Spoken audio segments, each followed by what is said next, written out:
بسم الله الرحمن الرحیم. السلام علیکم. زه یم بخت زمان یوسفزی. تاسو د روانو چارو پروګرام هنداره دا وخت پاکستان ټلویزیون پیښور سنټر نه په پی ټی وی نېشنل ګورئ. ګرانو کتونکو، وزیر اعظم شهباز شریف نن سبا د چین په دوره دی او د دې دورې په وړومبي پړاو کې هغوی د ایس سی او چې کوم سربراهي غونډه وه په هغې کې ګډون وکړو. د دې نه پس بیا په دویم جنګ عظیم کې چې چین د جاپان خلاف کوم بری حاصل کړی و د هغې اتیایمه کلیزه وه، د هغې په دستورو کې هم وزیر اعظم شهباز شریف ګډون وکړو.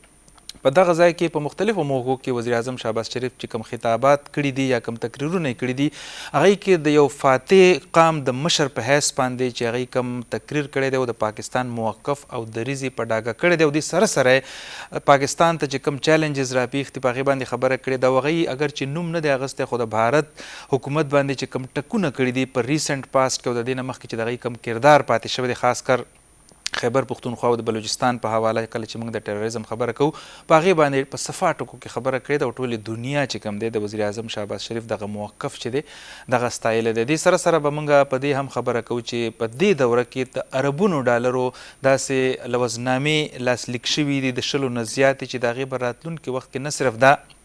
چې د پاکستان په معیشت باندې ډېر ښه اثر پرېوځي بلکې د پاکستان ولس دپاره هم په دې کې ډېرې غټې ښې خبرې دي چې خو به د روزګار موقع په لاس راشي او دې سره سره به د پاکستان معیشت چې کوم دی هغه به د استحکام طرف ته ځي. د سی پیک د فیز 2 خبره هم شوې ده او دې کې اهمه خبره دغه هم ده چې وزیر اعظم شهباز شریف دغه تسله ورکړې ده د چین حکومت ته چې پاکستان کې کارکوونکي چینیان چې کوم دي د هغوی تحفظ چې دی دا به د پاکستان د حکومت اولنۍ ترجیح وي. په دې به خبرې کوو، خاص کر د دې دورې به د دواړو ملکونو په تعلقاتو باندې، بیا په سیمه تعلقاتو باندې او بیا مونږ د ګلوبل نارت او د ساوت خبره کوو، د مشرق او د مغرب خبره کوو. په مجموعي توګه باندې به د سیمې په حالاتو په سیاست باندې څه اثرات پرېوځي او بیا د افغانستان به ظاهره ده چې کله مونږ خبره کوو د هغې خپل یو امپارټنس یو اهمیت دی په دې سیمه کې. د افغانستان د ترقۍ دپاره چې کومې منصوبې دا وخت د مختلفو ملکونو په نظر کې نیولې دي، ظاهره ده چې هغې تعلق هم نیغ په نیغه پاکستان سره جوړېږي. په دې به خبره کوو. دغه دوره کې آرمي چیف فیلډ مارشل عاصم منیر صاحب هم چونکې موجود دی هلته کې بین الاقوامي برادرۍ چې هغوی ته په کومه درنه سترګه باندې وکتل او خاص کر د دې په تناظر کې هغه واقعات دي چې اوس موږ څو میاشتې وړاندې وکتل چې بھارت یو ځلې بیا جارحیت کړی او څنګه پیشاورانه انداز کې د پاکستان چې د هغې مقابله وکړه کوم جواب یې ورکو. نه صرف دا چې د نړۍ ملکونو بلکې د نړۍ چې کوم د ملکونو مشران دي او خاص کر د امریکې صدر ډونالډ ټرمپ هم د هغې ستاینه وکړه او هغوی څو ځله په دغه لړ کې آرمي چیف سره ملاقاتونه هم وکړل. په دې هر څه به تفصیل سره خبرې کوو او نظر به اخلو د خپلو تجزیه کوونکو نه چې د دې دورې او خاص کر د دې چې مختلف اړخونه دي د دې اهمیت څه دی. زما سره چې په سټوډیوز کې کم درانه مېلمانه ناست دي زه د هغوی پیژنګلو زه تاسو سره کوم. زموږ ړومبی میلمه پروفیسر ډاکټر حسین شهید سهروردي صاحب دی. دی پروفیسر دی د انټرنیشنل ریلیشنز آتھر دی د مختلفو کتابونو، نن سبا مشر دی د ریجنل سټډیز ډپارټمنټ پیښور یونیورسټۍ کې. سر تاسو ته په خیر راغلی. ستړي مشر. زمونږ د ننني پروګرام دویم میلمه هم سینیر صحافي او تجزیه کوونکی ډاکټر یوسف علي صاحب دی. د دوی پی ایچ ډي کار چې کوم دی هغه انټرنیشنل ریلیشنز حوالې سره دی. دوی نه به هم پوښتو چې د دوی د پوهې او علم په رڼا کې د دې دورې اهمیت څه دی. ډاکټر صاحب تاسو ته هم په خیر راغلی. ډېر مننه. جزاکالله. سر د هر څه ناول که یو مجموعي اوورویو تاسو راکړئ چې تاسو دې دورې ته څنګه ګورئ، چې څه ګټه مونږ وکړه، مونږ خپل موقف څنګه په یو مثبت او مدلل انداز کې دنیا ته کېښوده مخې ته چې ګورې ټولو نول خو ډېره مهرباني زه دې ستاسو پروګرام کې ومختلم. ګورې ټولو ناوله خبره دا ده چې دا دنیا چې دی دا یو ټرانسفرمیشن نه تېرېږي، لګیا دی تبدیلي یو ته روان دی او دا تبدیلي کم طریقې سره ده. دا چې لګي چې دا پاور سنټر چې دی، طاقت مرکز چې دی دا مغرب کې پروت دی. تاسو ګورئ که نه د اټلانټک اوشن چې نیټو که نه نارت اټلانټک ټریټي نه اټلانټک اوشن هلته نه چې دی ټول ویسټرن یورپ او امریکا طاقت پاور سنټر مونږ چې طاقت مرکز هلته دی. اوس ورو ورو دا شفټ کیږي او دا چې کم پریډ وشو یا دا چې کم طریقې سره چې دی دا دومره زیات ملکونه د مشرق طرف نه چې دی دا غون شو، نو دا بذات خود یو ډېر غټ طاقت مظاهره وه حقیقت کې چې دا د شمالي کوریا شو، چین شو،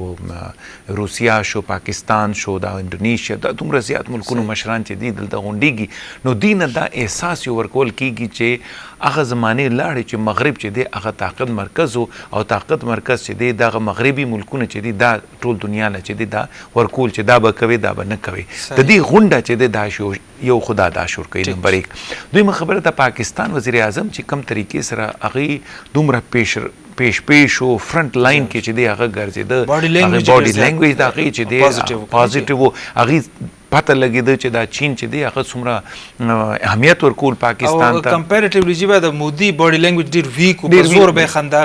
کول لکه ځان یې ریلیونټ کول کوشش کول. لیکن دا دی چې هغې ته هم دا اوس احساس وشو چې هغه اگر دا امریکې سټوج مشرق کې پاتې کېږي نو هغې ځای نشته دلته. مشرق کې د مشرقي چې کوم اتحاد دی که نه، هغوی چې ایسټرن اسټریټیجک الاینس دا مشرقي اتحاد چې دی دا به ځان به مضبوطوي. هغې کې اوس تاسو ګورئ که نه چې بنیادی طور دا مشرقي اتحاد چې دی یا دا چې کوم ملکونه غونډېږي د دې بنیادی مقصد څه دی د غونډېدو؟ هغې بنیادی مقصد اقتصاد دی. همیشه تاسو ګورئ دا ټول ملکونه دلته راغلي دي، څومره اګریمنټس یو بل سره شوي دي، څومره باتچیت شوي دی، خبرې ترې شوي دي، ټولو کې اقتصاد بنیادي ده. تاسو پوټین ته وګورئ یا کیم جونګ اون ته وګورئ یا شي جین پینګ ته وګورئ، دا وزیر اعظم چې کوم د چین دی پاکستاني وزیر اعظم چې کوم میټینګ شوی دی بنیادي طور چې او تاسو لږ ساعت مخکې چې کوم اګریمنټس ویل دا ټول چې دی اقتصاد یو هم داسې ملټري والا هغه نه دی شوی. نو مطلب دا دی چې دنیا مشرق طرف ته اوس ګوري او مشرق طرف نه چې کم آرډر راوځي، نوی آرډر کنه دنیا نوی نظام چې راوځي هغه اقتصاد باندې چې دی هغه منحصري. نو دې نه داسې لګي چې پاکستان هغې کې ډېر پیش دی. بیا تاسو دا وګورئ کنه چې چین خو یو اقتصادي طاقت دی،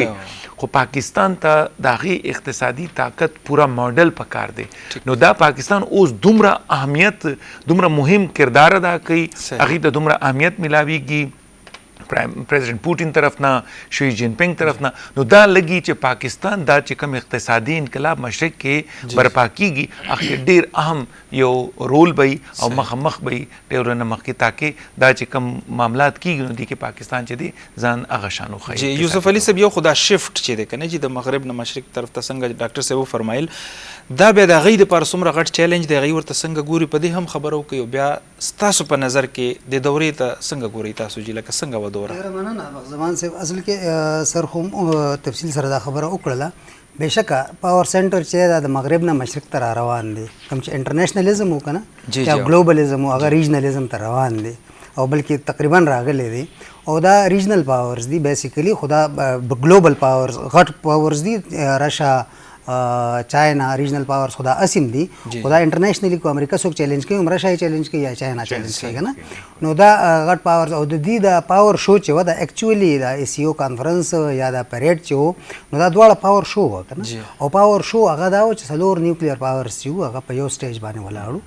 هغه ایون مودي د پریډ سټیج ته نه راغلی. صحیح. دا څلور وو او دا څلور چیلنجینګ پاورز او د دې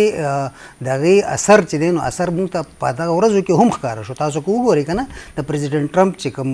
ټویټ و په هغه ورځ باندې چې هوپ چې چاینا به هغه وینې هېرې نه کړي، کوم چې امریکنیانو به یې ولیدي د چین دپاره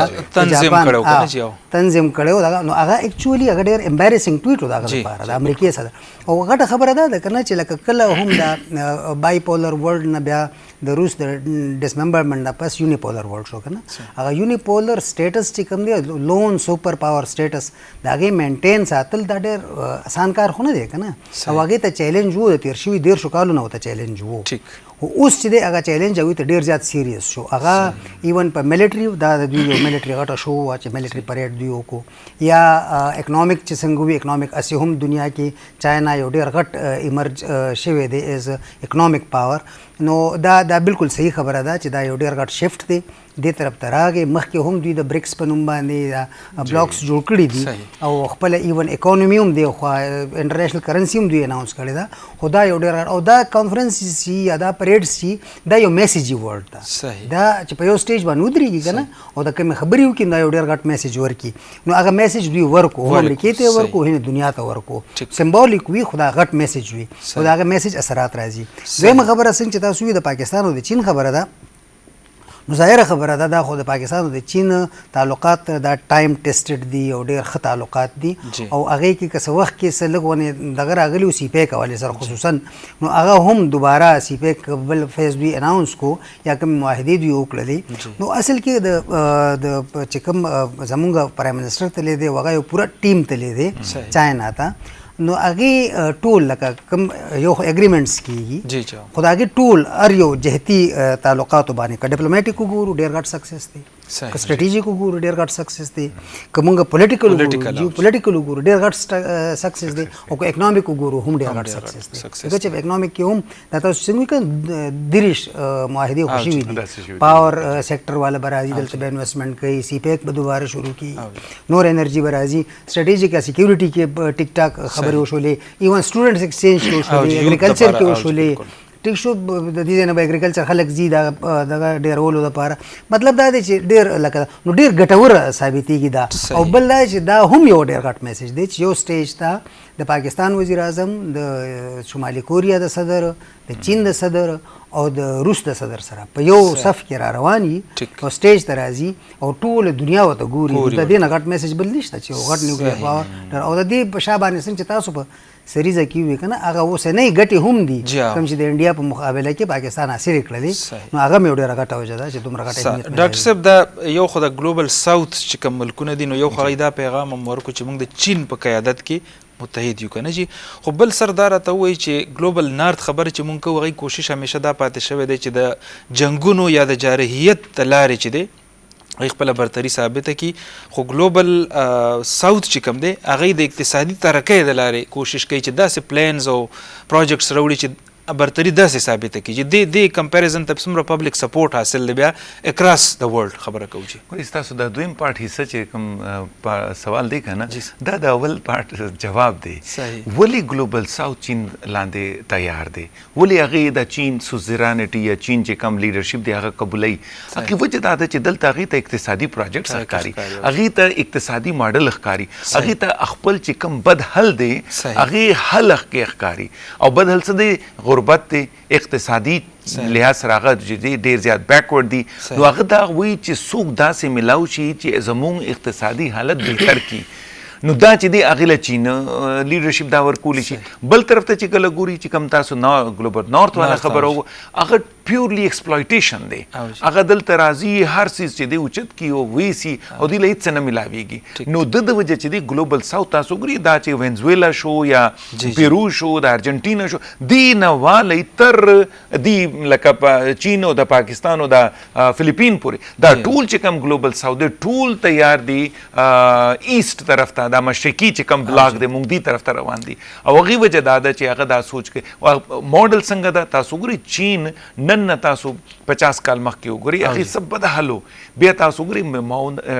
چیرمن ماو چې کوم ماو زیډونګ هغې ډیت وشو 1976 کې نو هغې نه پس چې دی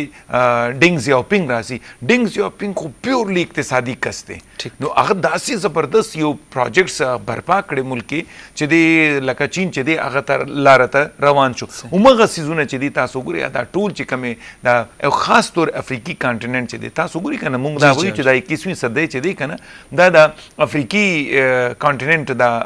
لکه افریقي بر اعظم چې دی د دې دی او بیا افریقا کې ټولو نه زیات انویسټمنټ چاینا کوي او چاینا هغې ولې قبلوي افریقي ملکونه هغې ځکه قبلوي چې هغې دا هغې وایي چې دلته دی راځي انویسټمنټ کوي په خپل هم خوري او موږ هم راکوي انویسټمنټ د نارت چې دا کوم خلک دی که نه سر لیډرشپ یا پولیټیکل لیډرشپ خو یو طرف ته د دې خلکو څه پرسپیکټیو دی چې لکه ای ولې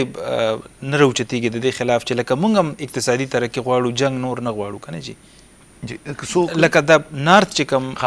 قوتونه دي که نه جي ملکونه دي نو هغوی خو همیشه تاسو وایي چې لکه راشي هر څه خراب کړي یوسي خلک یې څه وایي جي عوام چې کوم دی د ګلوبل نارت خبره نه هغوی ګلوبل نارت والا خوشحال دي هغه بالکل خپل ځای کې دي ګوره هلته چې دي کوم یو سیول سوسایټي ټرم دی سیول سوسایټي کې ډېر زیات راځي ګوره هغه چرچ راځي هغې کې پروفیسران راځي تعلیمي نظام راځي انټلیکچوالز راځي میډیا راځي دا ټول هلته چې کوم دي هغه ټول دا مني او هغه دا بیا خپل حکومتونه ته وایي چې دا ایکسپلایټیشن دا استحصال ختم کوي ادروایز وایز دا چې کم ګلوبل ساوث نه ګلوبل نال طرف ته چې تاسو ګوري هر روز چې د مهاجرین پناهګزین روان دي هغه طرف ته دا به همیشه جاری وي او بل دا چې دا ایکسپلویټیشن افټر اول کله پورې به ساتي لیکن نور چې دی هغه خپل ژوند کې لحاظ سره خوشحال دی هغه دا وایي چې موږ سره دومره ریسورس نه دي چې موږ تاسو اوس به ساتو بل دا چې هغې دپاره چې دی یو پوره فل فلج نظام پکار دی دا نظام مشرق کې چین سره شته هغه دا کولی شي لیکن دې سره سره بیا نقصان نورت ته یورپا ته امریکې ته څه دی هغه دا دی چې د دنیا چې کم کمانډ دی دا به چین سر خبرې ترې به جاري ساتو یوسف علي صاحب خو زموږ سره ډاکټر محمد عارف صاحب دی پروفیسر دی په نیشنل یونیورسټي اف ساینس اینڈ ټیکنالوجي اسلام آباد کې د جرنلزم اینڈ ماس کمیونیکیشن. ڈاکٹر صاحب السلام علیکم. عارف صاحب میری آواز آپ تک پہنچ رہی ہے؟ جی جی بالکل پہنچ رہی ہے جناب. سر میرے ساتھ اسٹوڈیوز میں تشریف رکھتے ہیں پروفیسر ڈاکٹر حسین شہید سہروردی صاحب، پروفیسر ہیں انٹرنیشنل ریلیشنز کے، اور ڈاکٹر یوسف علی صاحب جرنلسٹ ہیں. ہم وزیر اعظم کے حالیہ جو دورہ چین ہے اس کے حوالے سے بات کر رہے ہیں. آپ کا تجزیہ کیا ہے اس دورے کے حوالے سے؟ جی بہت اچھا دورہ تھا، مثبت تھا، تعمیری تھا، اور میں سمجھتا ہوں کہ یہ نئے دور کا آغاز ہے. نئے دور کا میں اس وجہ سے کہہ رہا ہوں کہ اگر سفارتی سطح پر کیا جائے یا دو طرفہ تعلقات کی بنیاد پر کیا جائے یا سرمایہ کاری کے حوالے سے کیا جائے یا پاکستان کی انٹرنیشنل جو ڈپلومیسی ہے اس حوالے سے بات کی جائے تو ہر حوالے سے بہت کامیاب دورہ رہا ہے، مثبت ہے. اور یہ پاکستان کی جو انگیجمنٹ ہے چائنا کے ساتھ، جو باہمی اعتماد کی بحالی ہے، اور سی پیک کی جو نیا ورژن ہے سی پیک 2 جو ہے اس کی لانچ کی، اور چینی جو سرمایہ کار ہیں ان کا جو اعتماد ہے پاکستان کی کرنٹ گورنمنٹ کے اوپر وہ بحال ہوا ہے. تو اوورال اگر ہم دیکھیں تو بہت اچھا دورہ رہا ہے اور کامیابی ہوئی ہے پاکستان کو. سر یہ فرمائیے گا، یہ جو 20 سے زائد معاہدوں پر دستخط ہوئے ہیں اربوں ڈالر کے، اس میں پاکستان کی معیشت کے لیے ڈائریکٹلی آپ کیا سمجھتے ہیں کیا ہے، اور خاص طور پر یوتھ کے حوالے سے فرمائیے گا کہ ہماری یوتھ کے لیے اس میں کیا کیا اپرچونیٹیز ہیں اور چیلنجز کیا ہیں؟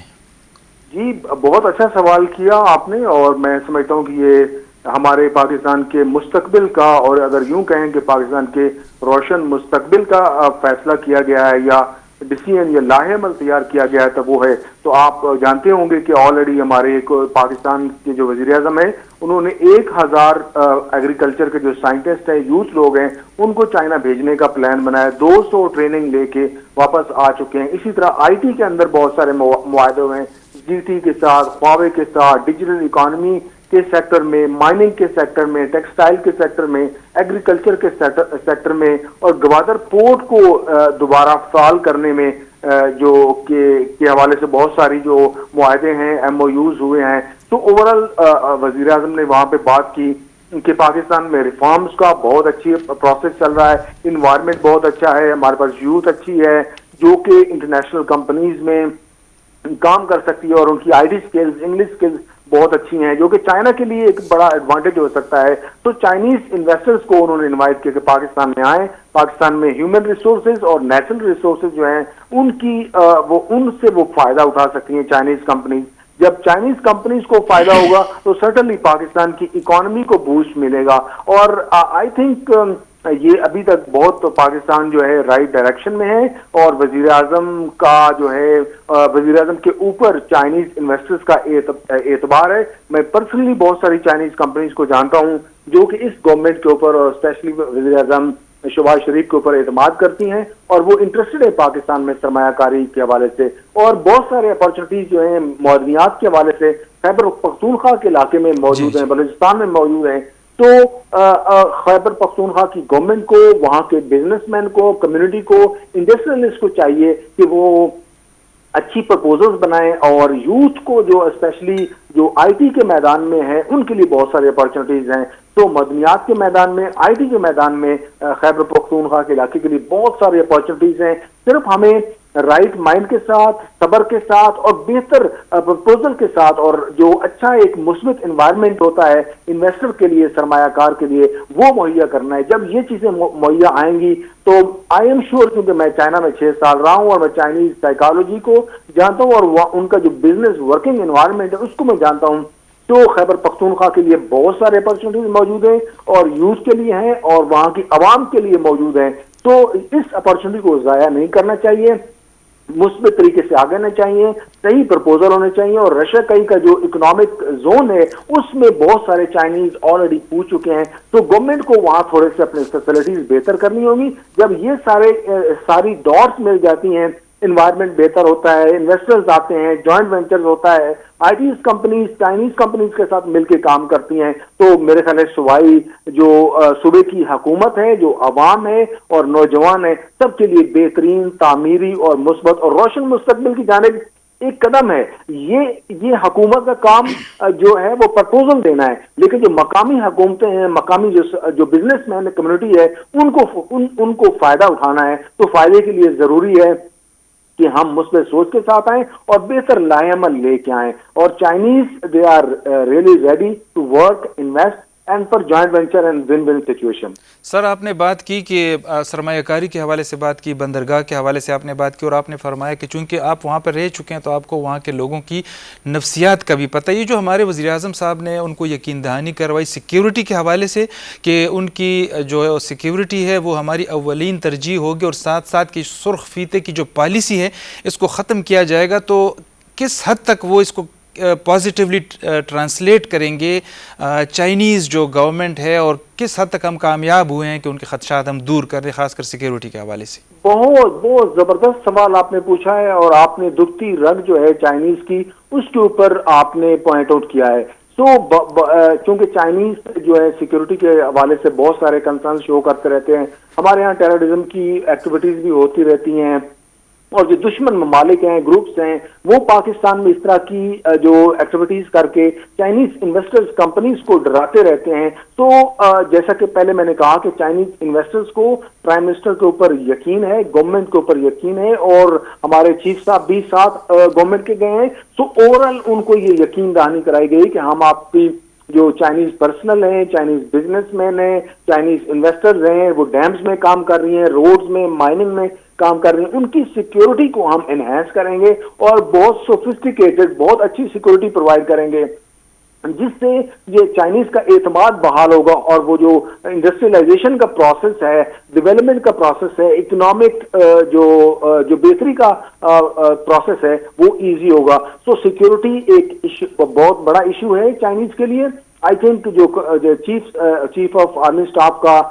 وزیر اعظم کے ساتھ ہونا اس بات کی گارنٹی ہے کہ چائنیز کو سیکیورٹی دی گئی ہے اور وہ انہینس بھی کی جائے گی, اور جو ان کی ریکوائرمنٹ ہے سیکیورٹی کی وہ پاکستان کی گورنمنٹ پوری کرے گی. اس طرح جب اعتماد بحال ہوگا, سیکیورٹی بحال ہوگی اور بہتر ہوگی, تو مجھے یقین ہے کہ چینی سرمایہ کار جو ہیں وہ پاکستان کی ترقی میں حصہ لیں گے, اور معاشی ترقی اور جو انڈسٹریلائزیشن کا پروسیس ہے اس میں ایک مثبت قدم ہوگا. بہت شکریہ ڈاکٹر محمد عارف صاحب, آپ نے اپنا تجزیہ ہمارے ساتھ شریک کیا, شامل کیا. یوسف علي صاحب, یو خو د دې خبرو باندې تاسو زه وایم چې خپل تجزیه هم وړاندې کوي. دې سره سره وختي تاسو خبره وکړه که نه چې هغه اټامیک چې کوم پاورز یا نیوکلیر پاورز چې کوم هغه وو, خو یو ځلې بیا وزیر اعظم شهباز شریف صاحب دا باور ورکو دنیا ته چې موږ امن غواړو, زمونږ د امن کمزوري دی, خواهش دی زمونږ کمزوري ونه ګڼلی شي, او بیا دا ده چې موږ یو ذمهوار اټمي طاقت یو, او په دغه موقع باندې ظاهره ده چې آرمي چیف هم په دې دوره کې دی. دا څه میسج ورکوي جي دنیا ته؟ بالکل دا ټیک وایي. دا اټمي طاقتونو مشرانو په یو سټیج باندې ودرېدل ضروري دا نه چې دنیا ته صرف د طاقت میسج ورکوي. اټمي طاقت یا اټمي قوت خو د ټول نه غټ ډیټرنټ دی. چاینا ته هم تھریټس دي, پاکستان ته هم تھریټس دي, روس هم تھریټس سره مخې ته دی, دغه شانتې نارت کوریا ته هم ډېر زیات تھریټس دي. نو د هغوی دا نیوکلیر پاور چې دی هم هغې بچ کړي دي که نه. که د پاکستان او د انډیا په منځ کې دا دومره غټه جګړه کېږي, خو انډیا هم د دې نه ویرېده که نه چې نیوکلیر پاور دی, ما یې 4 جهازونه یا 5 جهازونه راوغورځول, نور که زه څه کوم خو پوره زه ورسره غر کېږم. نو دا د دې دپاره نه چې په دنیا کې د جنگ پیغام ورکړي، د جنگ د امن دپاره یو ډیټرنټ دی نیوکلیر پاور. دې نه مخکې تاسو خبره نارت او د ساوت د کلیش دا کوله یا د سټرګل دا کوله.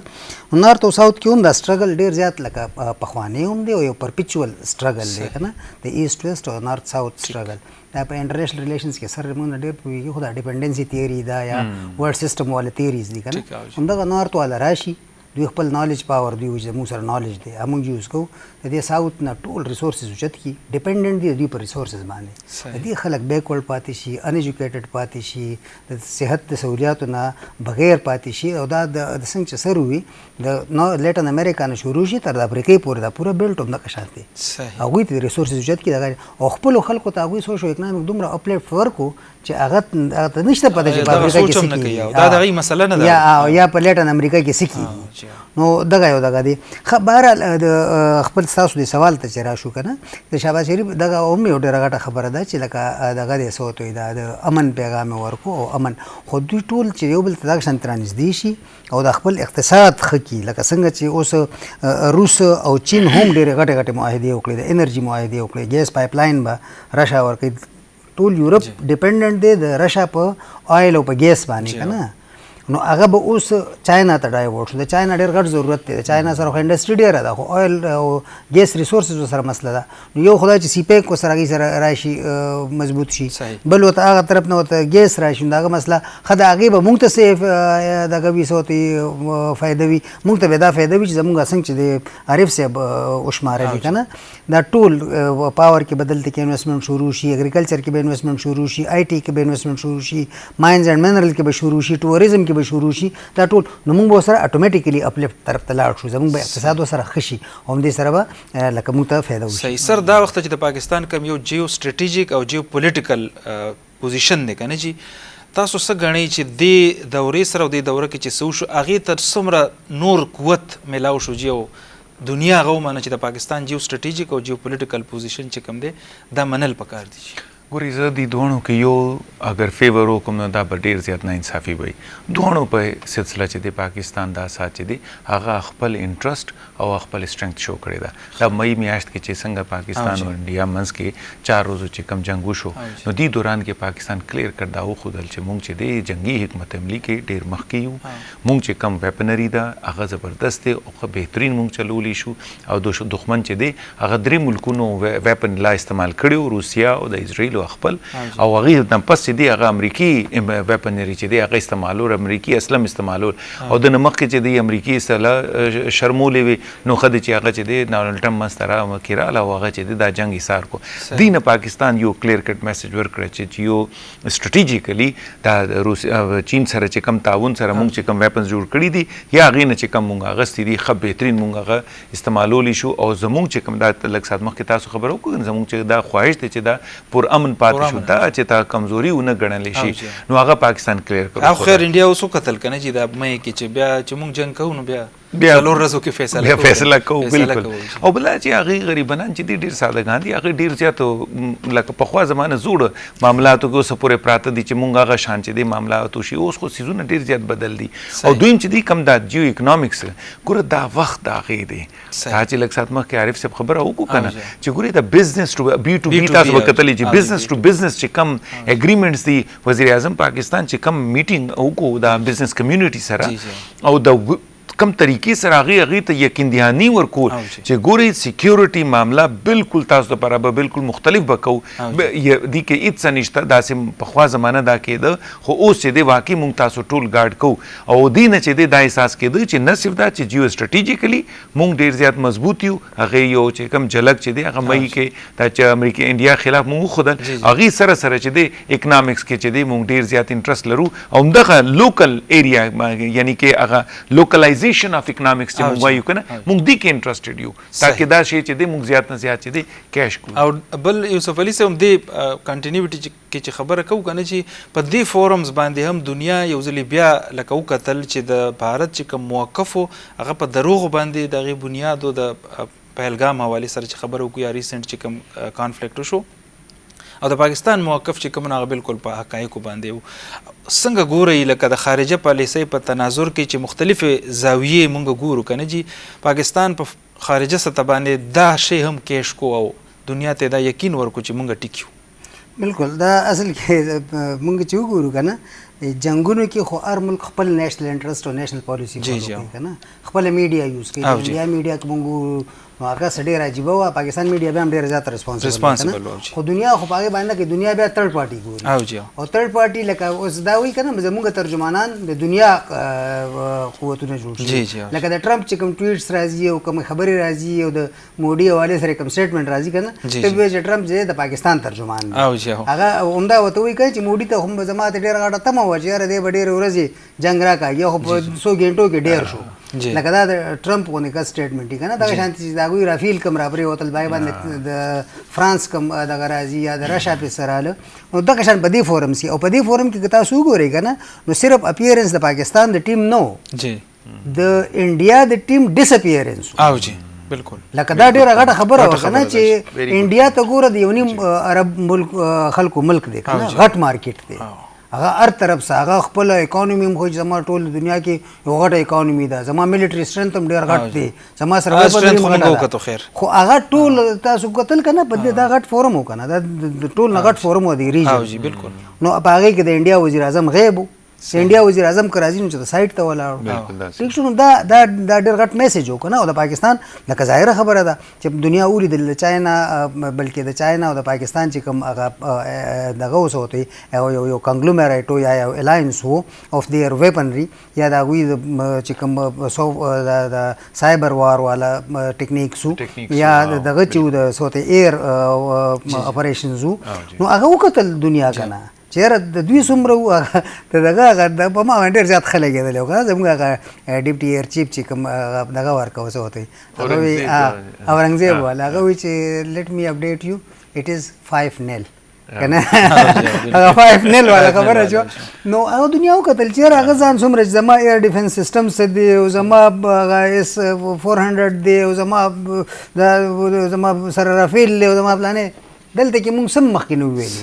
خو چې مخې ته رالم برا کنه پته ولګي چې جیف تھنډر څومره زور او د رافیل څومره زور صحیح سر دا دې نه پس دا مو شو کنه چې دغه دورې په تناظر کې تاسو خپل تجزیه وړاندې کوي چې انټرنیشنل چې کومه کمیونټي ده کنه چې د ډونلډ ټرمپ نه والے تر چې کم ځای پورې ځي هغه اوس انګیج کوي پاکستان سره جی آرمی چیف سره خبره کوي ایر چیف سره هم خبره کوي سیاسي چې کوم قیادت هغه سره هم خبره کوي جی دا څومره لوی ګټه ده جی ګوره بغزمان صاحب یو شی خو ذهن کې لري چې دا پاور چې دی کنه انټرنیشنل ریلیشنز کې پاور چې دا ډیفاینینګ فیچر دی چې تاسو سره پاور یې کنه او ته هغه ډیمونستریشن هم لکه هغه مظاهره صرف پتا نه چې پاور تاسو لري هغه مظاهره هم کولې شي نو مطلب دا دی چې دنیا تاسو سره دی تو وګوره مطلب دا مئی کې چې کوم پاکستان انډیا سره چې جنگ وشو نو مئی میاشت مخکیم دا ټول سیزونه پاکستان سره وو خو مونږ هغه مظاهره نو کړې مونږ خولې نو کنه نو هر څوک چې د پاکستان ته هغه نه کلاري ده چې څنګه تا هغه ډیمونستریشن ورکړه ټول استاد راغلي دي نو پاور چې دی دا طاقت چې دی کنه دا ډیفاینینګ فیچر دی انټرنیشنل ریلیشن دا هر صورت به ځان سره دا به کلیکټ کوي نو د وجه دا چې دا ټول استاد ته راځي او ورسره دا سوګري ته پاکستان دا شیم ویلي دي چې ګورم